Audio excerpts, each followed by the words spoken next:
Hello, everyone, and welcome to episode 7 of the Social Liability Podcast. I'm your host, the Raspberries, with my co host, the Buck Grundle, as we discuss all those people that we have in our lives that violate the social contract we've all agreed to live by. How the heck you been, Bucky? I've been all right, man. I've been all right. Just traveling through the rigors of crappy internet service. Yeah, we have had quite the difficult time trying to get your little hotspot to be able to record both audio and video, and I think we finally got it. So hopefully, if there's no technical hiccups, we're just going to plow through them if there are, because I'm not stopping recording it again. Just telling you that Yeah. right now. So, Yeah. so, Yeah. so with episode 6, we experimented a little bit talking about different news articles and topical things, and I think we're going to continue that going forward now with episode 7, and we got 3 stories again. Is what we're dealing with. Yeah. We got three. Okay, well let's jump right into them, and I do have some audio from a couple of them. We're going to start out with one that I think is just near and dear to our hearts, because anytime you see a picture of a news article of a guy wearing a suicide smock, you know that you're in business. So this is from CBS or NBC News 14 out of Owensboro, Kentucky, and the article's entitled "Sheriff's Office: Naked Man Arrested Says He Used Mushrooms with Jesus." Let's take a listen. At 11, an Owensboro man is facing charges after deputies say they found him naked on a burglary run. Davis County Sheriff's deputies were responding to the area of West 5th Street and Highway 1554 in reference to a naked man running down the road and hitting passing vehicles. When deputies arrived, they say they saw a man inside the home naked with blood and mud on his body. After a struggle, 41-year-old John Stephanopoulos was eventually taken into custody. They say he kept repeating that he used mushrooms with Jesus, and they were playing a virtual reality game together. Deputies also say the door of the home was forced open. There were holes punched in the drywall. Blood was smeared on several walls and windows, and several pieces of broken glass were laying on the floor. He's facing numerous charges. News at 11 in Owensboro. I love how they say he's facing numerous charges. Well, no shit. Well, I've known Jesus to do some stranger things, and why not? Why not? You just go ahead and sing that song, buddy. So we have here is part of what is a huge problem in our country, but worldwide, really, and that is drug use. And we have this guy who apparently was on some kind of psychedelics, and during the course of doing so, he's decided he's going to play a VR game with Jesus while they did mushrooms together. So, okay, I mean, at least the guy's got a vivid imagination. I got to give him that. But my retirement plan used to be that I was going to open a strip club or buy a strip club, and just let it take me into my golden years. But lately my mindset's changed, and I'm hoping that technology progresses to the point where we have deep dive VR technology, and I can just sit in a recliner and decay while I'm battling dragons in the virtual world. Hopefully that happens. I doubt it will, but maybe it will. Fingers crossed, Raz. Fingers crossed. Indeed. So we have this guy. The drug epidemic in our country is getting to the point where, like, where I'm living at, meth is a huge problem, and on a daily basis, I see your random crack or meth heads just stammering down the street. It looks like the zombie apocalypse, and communities, especially the smaller communities like such as I'm in, just have not equipped themselves to handle this. What's it like wherever you're at?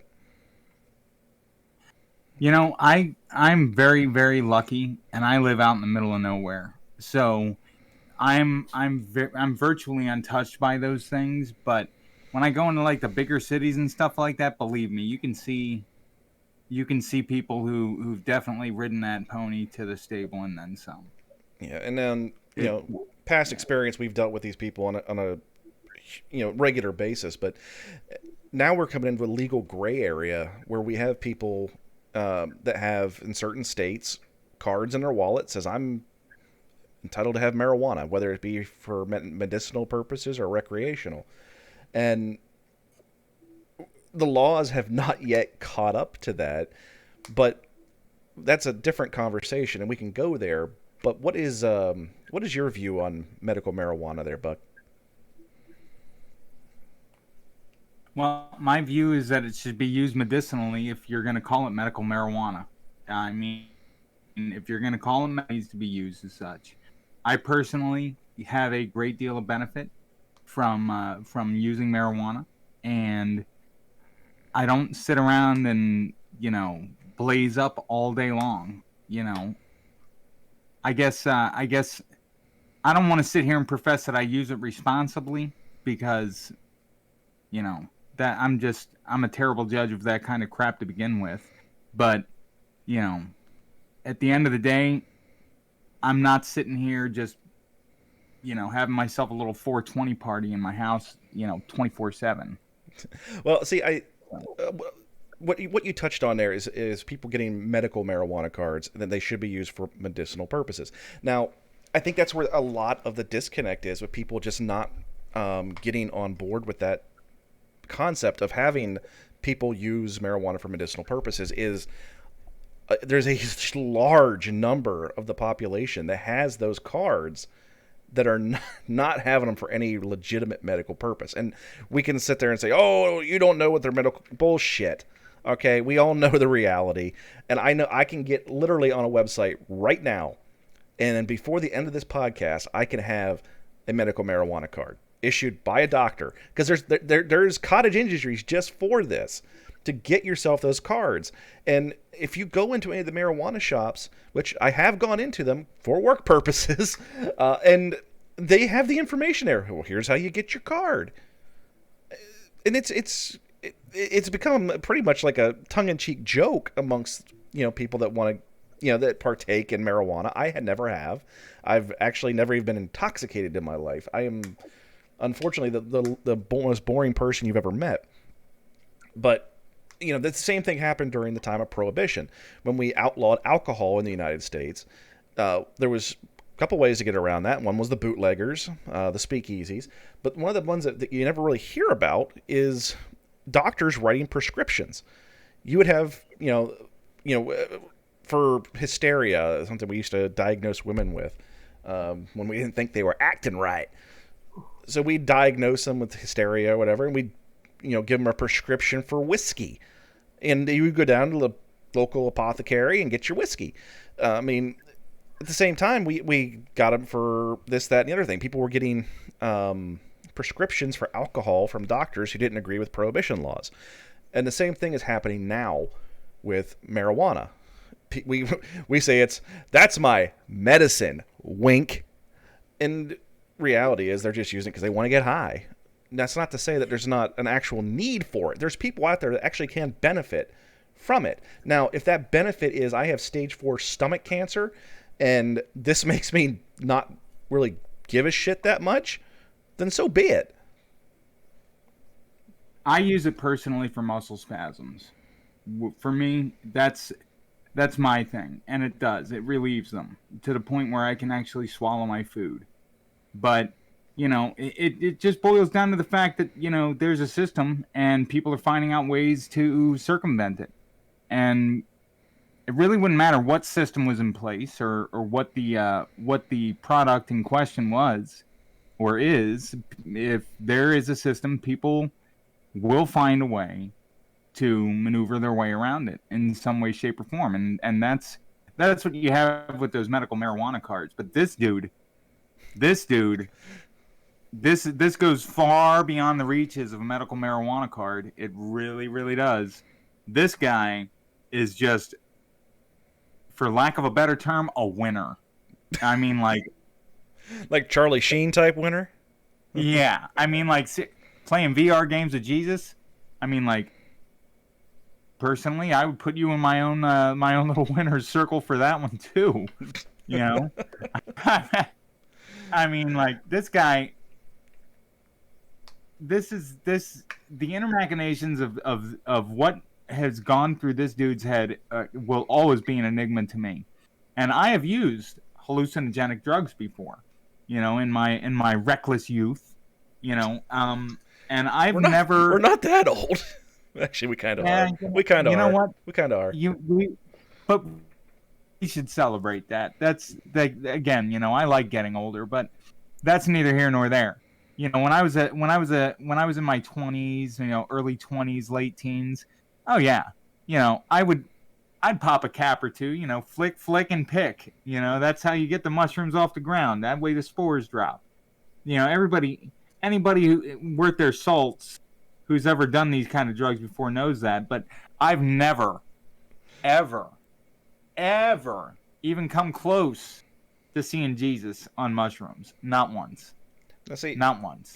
and so this just this dude must have been way off the deep end, man. He must have gone way down the rabbit hole. And I just think it's hilarious that of all the things that you could come up with doing during your little mushroom trip, you're gonna sit there and profess that you play VR games with the Son of God. Okay. Well, see, I think this actually illustrates a very clear point when it comes to people, especially online. But it's just we can say people in general. You and I have very, very different backgrounds when it comes to narcotics. I've never used anything. I've imbibed alcohol, but I've never been intoxicated. I don't know what a buzz feels like. Nevertheless, you, on the other hand, have now just admitted to using hallucinogenics, using marijuana on a regular basis, and we're not going to go down further down the rabbit hole, so you don't have to, make your mother blush. But if I remember correctly, your mother was a hippie, so I think that probably is fine with her. Well, no, my mom was never a hippie, but She looks like a hippie. I'll ride that. I'll ride that. Yeah, my mom does, but still, But the point I'm getting at is we have very different backgrounds when it comes to that. But nevertheless, we're able to have a civilized conversation without me going, "Oh God, he uses drugs." Yeah, I mean, it's got nothing to do with anything. My past experiences just make for interesting conversation. I mean, which is why people are listening to this content.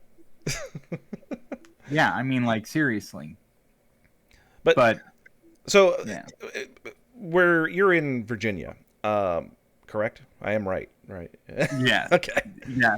So you're in Virginia. God, I had to remember. What is the laws when it comes to marijuana there? It is decriminalized. It is not legal in any way, shape, or form unless you've got like 9 toes in the grave. Mm-hmm. And then they might maybe sort of kind of allow it. But at this point in time, marijuana possession is equated to that of a speeding ticket. Gotcha. Like that's the kind of penalty you'd be looking at. See, in Oklahoma, where I am now, there is literally a dispensary on every corner of my town. It is ridiculous how easy it is for someone to open up a marijuana dispensary. And they run the gambit in quality, too. You have some that look like, Cousin Skeeter opened up in the old gas station that burned down. But that one room's still intact, so we can throw a marijuana shop in there and go down to Staples and get us a sign made out of PVC, and we can hang it outside. And then there's other ones that look like, honest to God, like, my insurance will never cover this bill, Right. And they run and anything in between. There's some that have creative names. Some just say dispensary. That's all it says. And it's quality, I can imagine, in the product too. But in the state of Oklahoma, they have medical marijuana cards, and as long as you have that, you're allowed up to a certain amount. We do not have recreational use. It is strictly medical.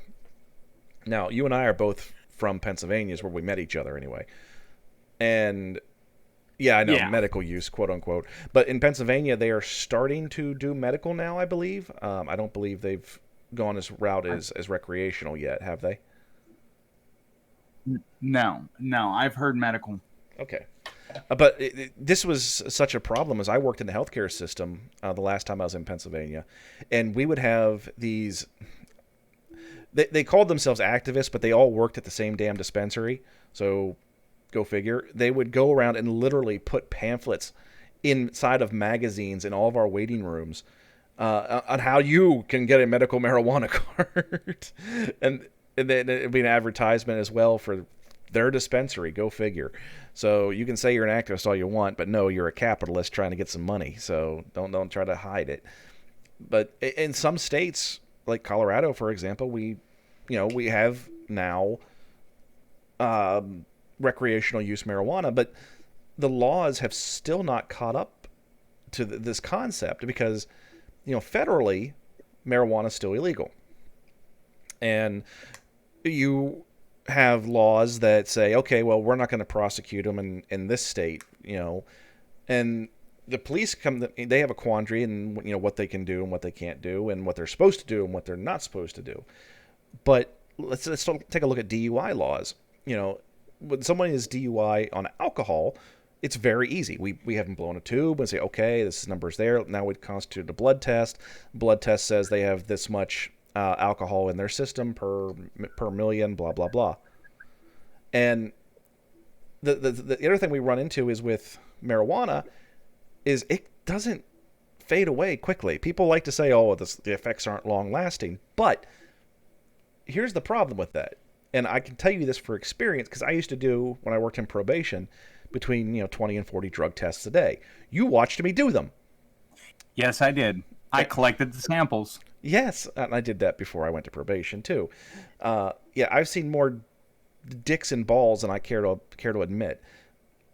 And god damn, those fuckers need to bathe. Anyway, we would have people where it got to the point when they would first come into our program, we couldn't let them leave the building until they gave us a clean UA because we had no way of knowing whether, they go on their first visit, they come back, they, take a piss in a cup and, it's positive for THC. They didn't use it. But the problem is they were such a heavy user before they got incarcerated that it was in their system. And I've seen it in being in someone's urine in an excess of 30 days because they were such a heavy user. And then you got people that, they smoke it today, 2 days from now it's gone. Well, I mean, like that, and the fact that, like, say you were never physically active, and then you go into a spike of physical activity. Well, THC stores in your lipids. And when you start burning fat, guess where all that THC that was stored in those lipid cells goes? Right back into your bloodstream. I remember a story now. So, it wasn't marijuana. It was something else. I don't remember what it was. It is one of those things difficult to detect. But we had an individual who was incarcerated for over a year, and he was in our minimum security unit, and all of a sudden, this dude was stoned out of his mind.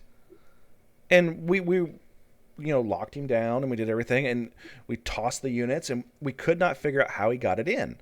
And then someone figured out, wait a minute, this guy's been working out every time I've seen him, but he's only done it for like the past month.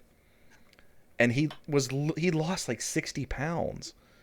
And all of a sudden, everything that had been stored in his body came right back out. Was getting reintroduced into his system.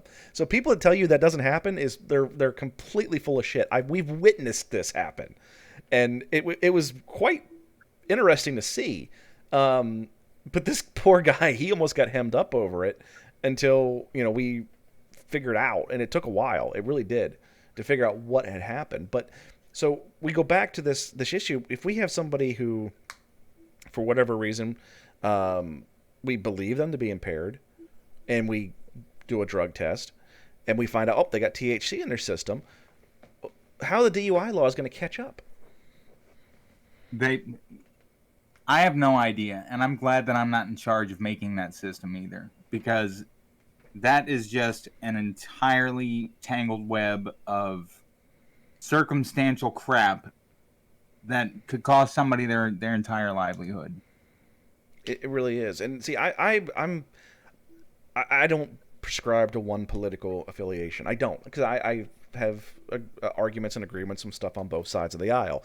And I say aisle because for some reason in this country we've married ourselves to this two-party system.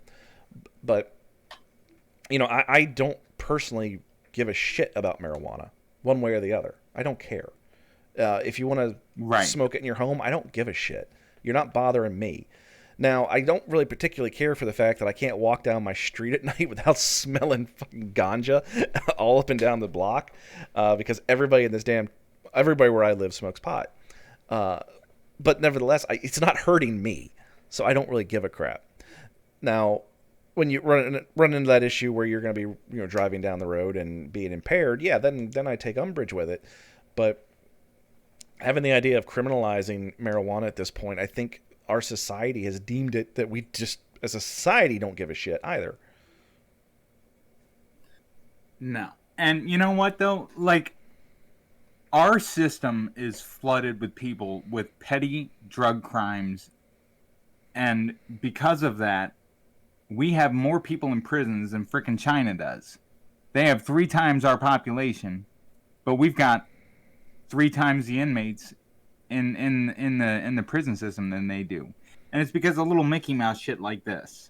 Well, I think that might be an unfair comparison, because China's laws, their punishments are a lot more deterrent than ours are. Like, for example, let's take Japan, for example. Japan has one of the lowest crime rates in the world. But their system is you are literally guilty until proven innocent. And if you actually have charges brought against you, there is less than 1% chance you're going to be acquitted. The theory is that if the government had enough evidence to bring charges against you, you must be guilty. So people toe the freaking line, man. They don't break the law. If you import drugs into Japan, you can get the bloody death penalty. But with China, for example, they just snatch your ass off the street and they throw you in jail. I've been there, and I'll tell you this.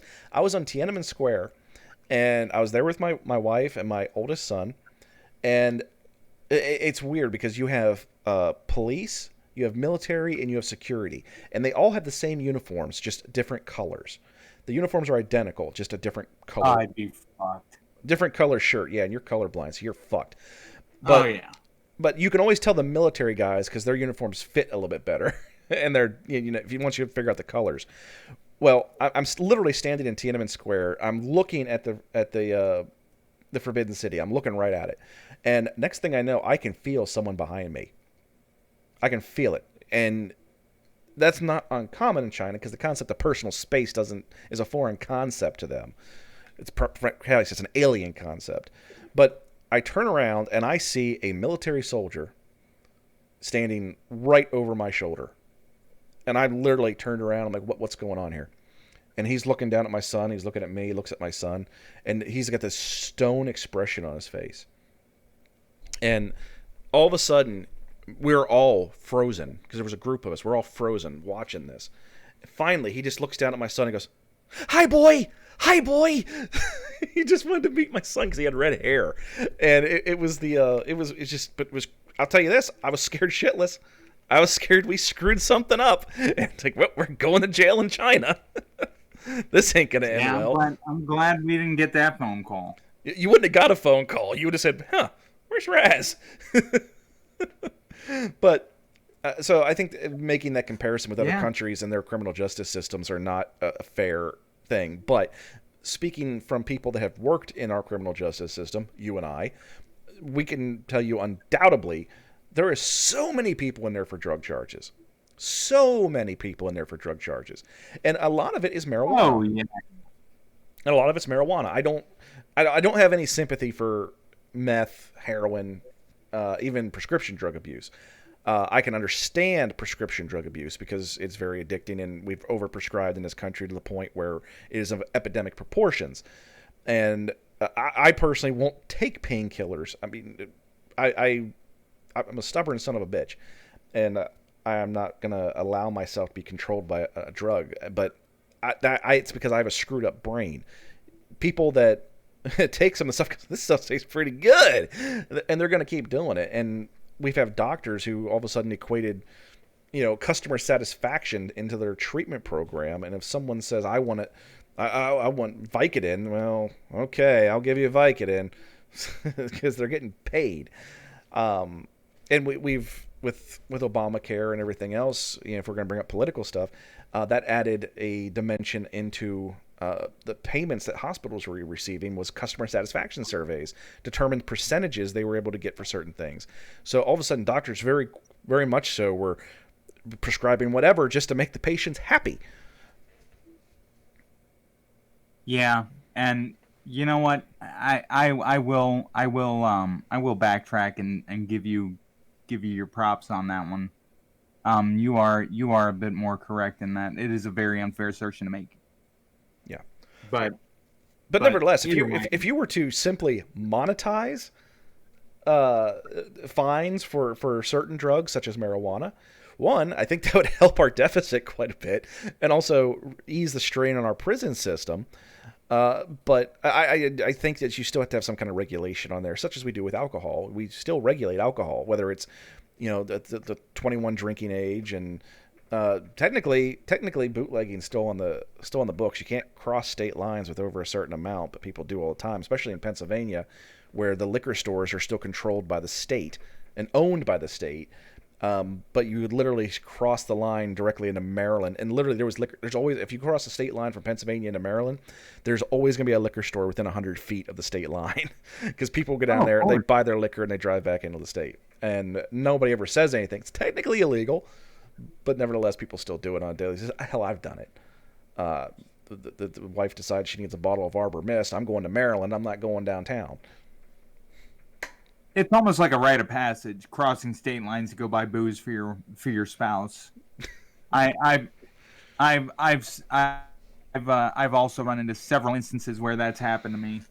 Yeah, but so I think if we not deregulated, but regulated rather, and simply took the criminal penalties down, because the idea of a gateway drug, marijuana being a gateway drug, I think is kind of ludicrous. I think people that use drugs are always looking for a bigger, better high, and marijuana is the one they start out with because it's the cheapest and easiest to get.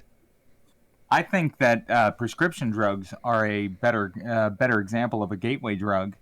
Oh, yeah, absolutely. Marijuana would be. Absolutely. You get prescription painkillers, you can get addicted to them real easy. They're designed to be addictive. And once you finally get a doctor to nut up and no longer give those prescriptions, those people are still going to be looking for that physical high. Get that physical high somehow. So they're going to, well, maybe I will try meth. Well, pretty much. I mean, it's you're kind of set up to fail right from the get-go with that. Yeah. They send you out with a 30-day supply of pills, and if you're not done, you will get your high somewhere else. That's the one thing about people, is that if somebody wants something bad enough, they're going to find a way to get it. And that's why we have things like, meth and, ketamine and things like that flooding the market. We do. Now, I had no intention of spending a half an hour railing about marijuana. It just kind of happened fluidly. So let's move on to another story we have on our docket for the day. And this one's kind of funny. I'm just going to... This is... Every episode, we're going to try to come up with 3 stories. Buck usually comes up with 2 of them. And I have come up with one. And it's always going to be a Florida man story. We're always going to have at least one Florida man story. And yeah. That's the nexus of social liabilities is Florida. Absolutely. And the next 2 stories coincide with each other, but we're going to start with mine. And this is a Florida man haunts beaches dressed as Grim Reaper. So let's listen. Haunting beaches dressed as the Grim Reaper with a morbid message for people not wearing face coverings. He says Governor Ron DeSantis should require masks statewide. Daniel Uhlfelder is a lawyer. He sued DeSantis earlier this year, saying he prematurely opened beaches. Uhlfelder spent the last several weeks dressed as the Grim Reaper, warning beachgoers about coronavirus. He says he targets beaches because they draw people in from outside of the state, increasing case numbers. Katie Johnston for CBSMiami.com. Yeah, so CBS Miami is reporting about this lawyer. He did sue the governor of the state of Florida for reopening the beaches. Now, across the country right now, and we're going to date ourselves right here. This is July in 2020. On the first anniversary hang of on. an explosion that rocked the planet. So started another story there by accident. So we are in the middle of the coronavirus pandemic. Because, I don't know, people might be listening to this years later, saying, wow, I want to see where Raz and Buck got their start. So let's date ourselves a little bit. So most of our states had a shutdown period, and there's varying degrees of people's thought on if we should have reopened or if masks should be required.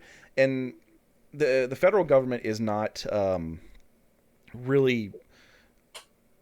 I would say not taking a side, but they have been. They have been saying that they're not going to do anything. And in some cases, they're even saying that if the schools decide to not reopen, that they're going to not receive federal funding. But this is specifically citing masks and mask ordinances.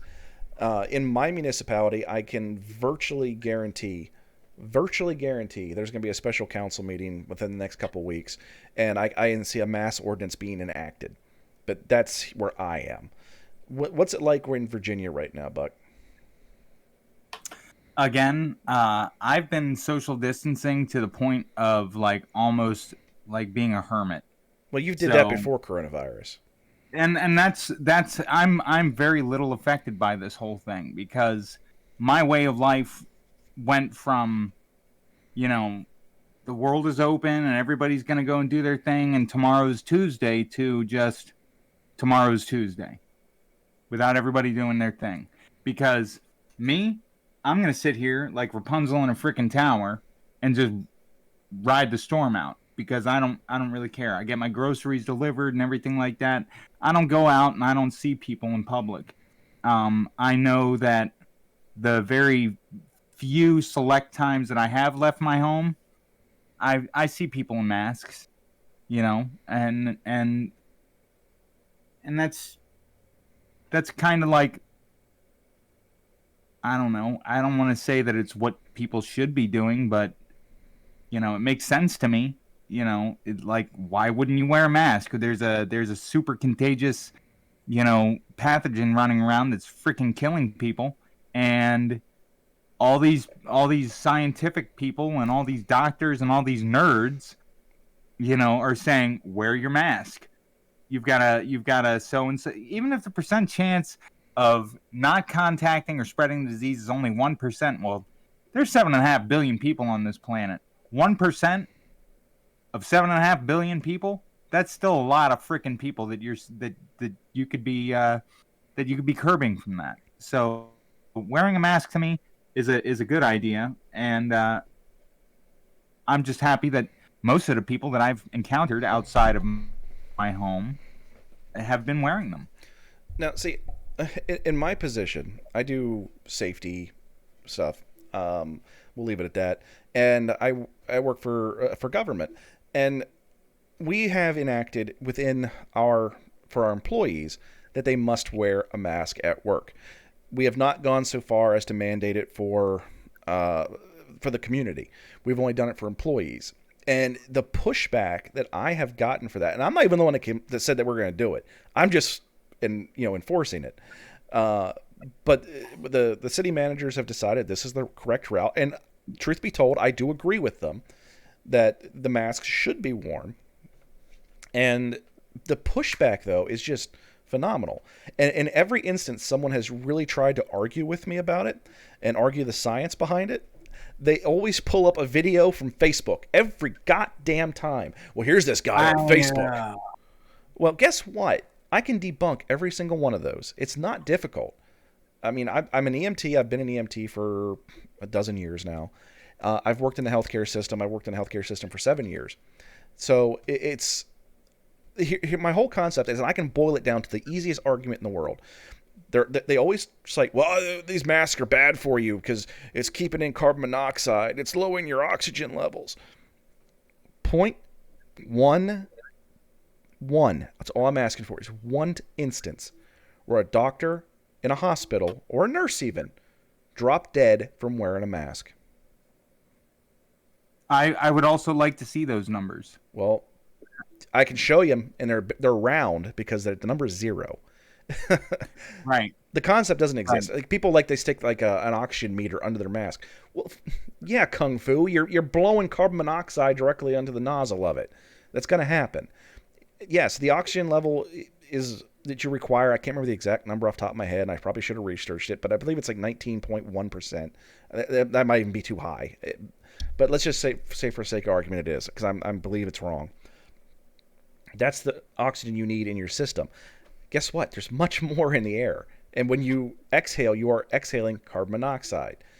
If you simply hold a pulse oximeter, put that on and wear the mask, you're going to see that your oxygen saturation level sticks right around 99 or 100%. It's not going to change from wearing that paper mask.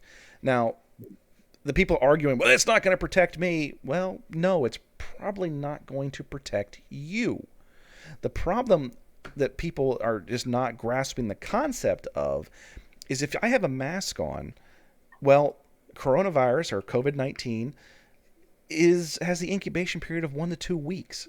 You could be carrying it for 1 to 2 weeks without showing any symptoms. As a matter of fact, you can actually carry the virus and not show any symptoms ever. And you could just be a carrier. But wearing that mask, the numbers take a nosedive on your ability to transmit it if you're acting correctly and wearing the mask correctly. And you're protecting the people around you, because you may have it and just not even realize it. But there's also instances where you have people where, especially here I can know of a personalized instance with a coworker that their daughter worked at a fast food restaurant. Well, that fast food restaurant is now closed because one of the employees came to work and had COVID-19. Now, the thing about it is that what they found out since doing the back trace on it is that employee knew they had COVID-19. They knew for a fact they had COVID-19 because they had tested positive, but were still coming to work for over a week. And when they were questioned about, like, why would you do this? Well, I have 2 kids at home and I have to feed them. So people are still, whether right, wrong, or indifferent, that's not the discussion we're having. They're knowingly going in public still infected. So the people that are knowingly do it exist, but people that don't know they're doing it exist as well. So by wearing that mask, if you're able to protect one person, and we're talking people in vulnerable populations, because like my wife, for example, has a form of asthma. If she gets it, she's not going to do well. I can't imagine if you got it, Buck, you would fare very well either. I will not bring forward the statistics on people with primary progressive MS that have survived coronavirus, because again, that is a round number, and it starts with 0. Yeah. So and the concept of like, the life you save may not be your own, but it might be Buck's. Sentence. It might be Buck's. But yeah, I mean, so well, I mean, I don't want to hear anybody saying that they would do anything for anyone and then not wear a freaking mask. That is hypocrisy at its finest. Those people who are out there going, well, I'd do anything for anyone. No, you wouldn't. No, you wouldn't, because you're sitting here bitching and harping and moaning about having to wear a freaking mask. Like, come on, dude. Like, people, it's your moral obligation to just help the guy out next to you. I don't care what your personal, freedoms or liberties that you feel are being encroached upon, because they're not. Well, they're not. By saying period. that, it doesn't affect your ability to speak. You still have your freedom of speech. You can still go out in public if you're wearing a mask. You can assemble anywhere you want to. Don't sit here and tell me that it's your civil liberty to not wear a mask. Well, it is my civil liberty to not get killed by somebody stupid like you. So you have a third article that we don't have a video or audio for it. So can you give us the rundown of that last article? It's also a mask story. Yeah. Anti-mask protesters, new weapon. They are wearing masks that offer no COVID-19 protection. So, in effect, these people in Indianapolis are, revolting against their local government placing mask mandates on wearing masks. And in response to this, they're wearing masks that are made out of stuff like fishnets. Or their paintball masks. The article actually gets one guy, and there's nothing to quote, so I'm just going to paraphrase, but one guy saying, yeah, I wore my paintball mask, the same thing I wear when I go paintballing. Doesn't prevent anything or, communicable diseases, but everybody just looked at me and went, oh, okay, that passes. Why? So basically, these people are going around, and in response to the mask orders that are being, disseminated by their local governments, they're saying, oh, okay, I'll wear a mask, but it's not going to protect shit. Like, what is the logic behind of that? Well, see, I am anti-government to the more than most people are. I do not like government. I don't. You're that guy that's from Parks and Rec, the Ron Swanson character, who says, what's great about government? Nothing. That's actually how I feel about most things. I work in government, so maybe I am Ron Swanson. Just bring me some bacon.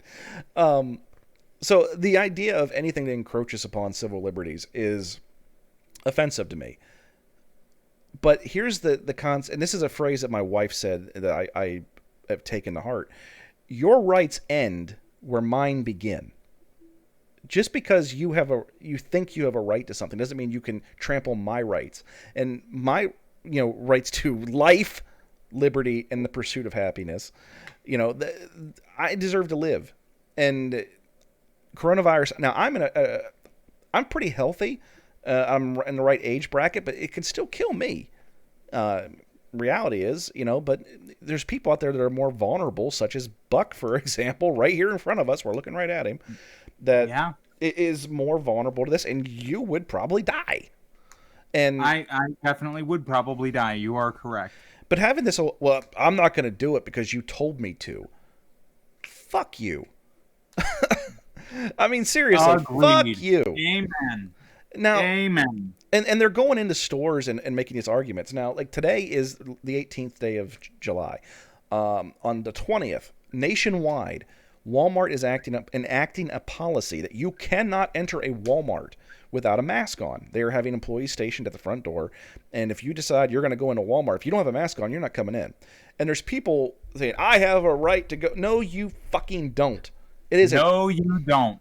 It is a private corporation, and if they have a policy, they can look at you and say, if you're not going to violate our policy, then you are no trespass from the store, and you can fucking kick rocks. Yeah, because that business also has a right to refuse service to anyone. Well, there's the legal gray area with it. They can't say, well, we're not going to let blacks in. But if they have a policy that says you must don a mask for appropriate reasons, then guess what? They can easily ban you from the property.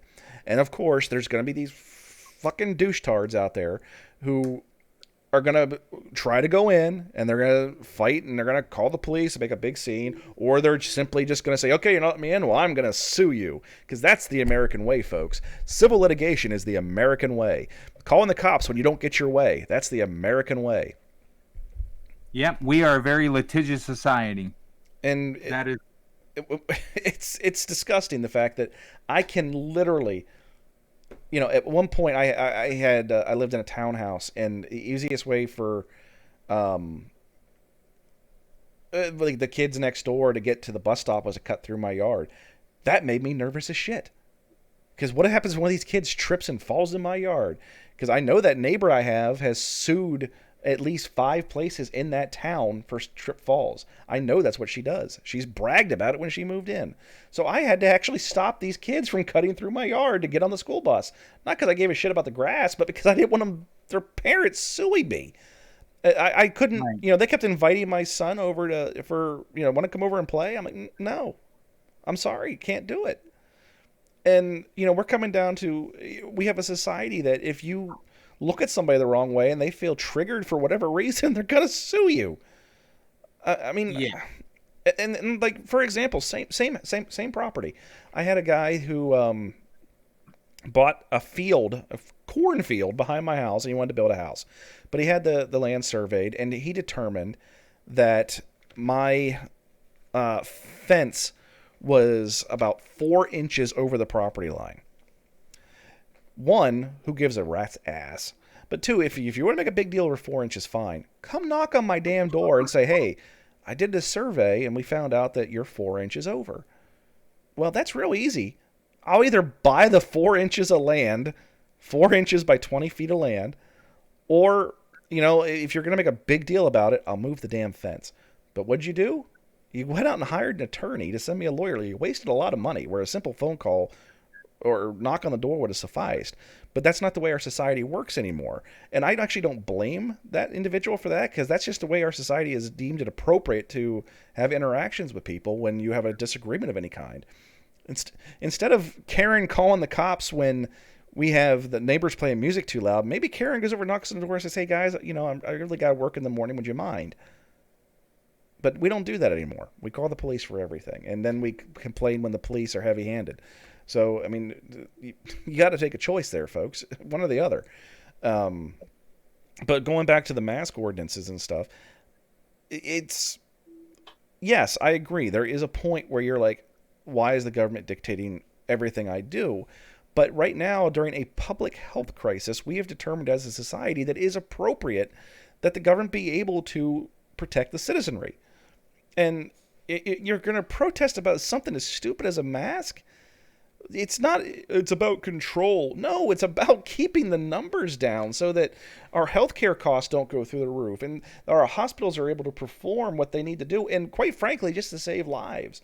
And if you're going to make a, this is the cross you want to die on?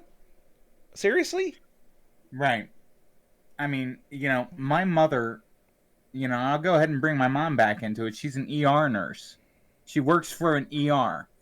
Okay. And ever since the coronavirus has started, my mom explicitly told me, every time I see you, I'm going to stay away from you. I'm not going to hug you. I don't want to touch you. I don't want to come near you. My own freaking mom has gone to that point because she is so afraid of giving me this coronavirus that my own mother won't even give me a hug, when I see her. And yeah, I'm a big boy. I'm 37 years old, but you know what? I love my mom. Whatever the case may be, you can say what you want to say. But the fact of the matter is this. My mom won't even come up and be in my physical presence because of this. People need to hop off their high horses and just let this thing, give this thing time to do what it is, do whatever it does. Wear your freaking mask and let the nerds work on a cure or a vaccine of some sort. You gotta ride the storm out, and people resisting they're making it harder for everyone. Wearing a mask it's like buying life insurance. It's not something you do for yourself. It's something you do for the people that you care about, and the simple fact that people have gone as far as making masks out of shit like yarn that are like crocheted masks that show their entire mouth, or they're wearing pantyhose or fishnet stockings over their faces, and that's how they're going to protest this kind of stuff. That is just not okay. And personally, I believe that my rights say that I can make sure you don't kill me, but I wouldn't go as far as doing that. I mean, like, I'm not some vigilante, but what's going to stop me from saying, well, I have the right to live, and if you're going to be sitting there coughing and horking in my face, I'm just going to wipe you from existence. See, and that's where the other extreme comes in, is we have people that are so embroiled in the counter protest that eventually that's going to happen. Eventually there is going to be a news story hit where someone is not wearing a mask because they don't feel that, that the doctors are right. They feel that Facebook's right. And they're going to have somebody on there who feels the exact opposite way and feels that I am in so much danger right now that I feel my life is in danger, and they're going to end up, physically attacking or ending someone's life. And then both sides are going to be even further away from coming to any kind of consensus or compromise or understanding, because people are stupid, panicky animals on both sides. Right. Oh, yeah. Agreed. And it's all this is going to do is create chaos and more panic. People need to just put on your freaking big boy and big girl underwear and wear your freaking mask. That's it. That's just it. You know, if your city's got, you know, an ordinance or something like that saying that you got to wear a mask, well, I'm sorry. Wherever you think your you know, First Amendment or whatever is being encroached upon, I promise you it's not. Because like I said, it does not prevent you from doing anything other than showing your face. So And the last argument I will give to people that are anti-mask, saying the government shouldn't be able to make me wear a mask. I hate to tell you this, and you might not understand this, but there is laws on the book that says you can't walk around downtown with your dick hanging out. We can require you to wear pants. And the concept of, for a temporary time, we're asking everyone to wear a mask. If you don't want to be required to do it, simply do what you're asked to do for the public good. And if necessary, and communities feel that their numbers are high enough that they need a mandate that masks be worn in public, they can do that, folks. You may not like it, but that is the reality, that they can do that. And, you know, I'm going to fight this in court and everything like that. Please realize this. When a politician speaks, whether they are Democrats, whether they are Republicans, they are lying. They are simply manipulating data to get you to vote for them or for their political affiliation. It is not because they have this grandiose idea of we're going to, you know, make the world a better place. No, they want a paycheck. Don't believe government. Yeah. If you consider yourself to be, to this, if you vote a straight ticket because it doesn't matter what anybody's political views are, just because they are of a certain political party, you're not a voter. You're a sheep, and they are harvesting you for everything that you can offer them. I consider myself to be more conservative than I do liberal. I think Buck is the exact opposite of that. He's more liberal than he is conservative. But, you know, yeah, don't look offended. no, I'm not. I'm not either one. I'm an American. Thank you. I'm not. That's all there is to it. I'm not a Republican or a Democrat. I'm an American. And if you feel that our views on this are so offensive that you're not going to listen anymore, okay, that's fine. But I will challenge you that if you keep listening, you're going to hear things that you're not going to expect. Because, yes, I just told you I'm more conservative leaning, but I also agree with masks. I'm more conservative leaning, but I'm also don't give a shit about marijuana. So I think that the whole concept of this two-party system is ridiculous. And we went from a simple discussion about face masks and a guy walking around dressed as the Grim fucking Reaper to now we're in a political discussion that I've never intended or wanted this podcast to go into. But here we are. Hey, you know what though, man? I mean, you can call it whatever it is that you want to call it. I just think that you've got a good foundation in reality. Is basically what it is. I mean, I like to hope so. I wouldn't disagree with any of it. It's like I like to hope so, but like your wife, for example, she's like Bernie Sanders liberal. Tell me I'm wrong. Yeah, I'm not going to. Yeah, but we're just gonna leave it at that for now.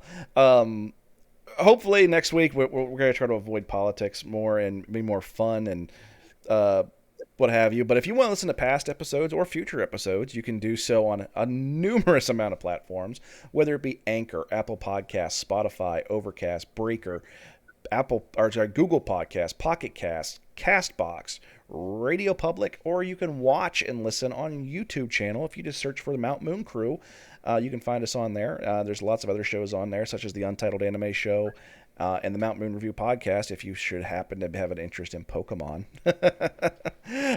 But that is all we have for this week, and we hope to see you back each and every week for the Social Liability Podcast. I've been the Razgreaves with my co-host, the Buck Rundle, and we hope you have a delightful week.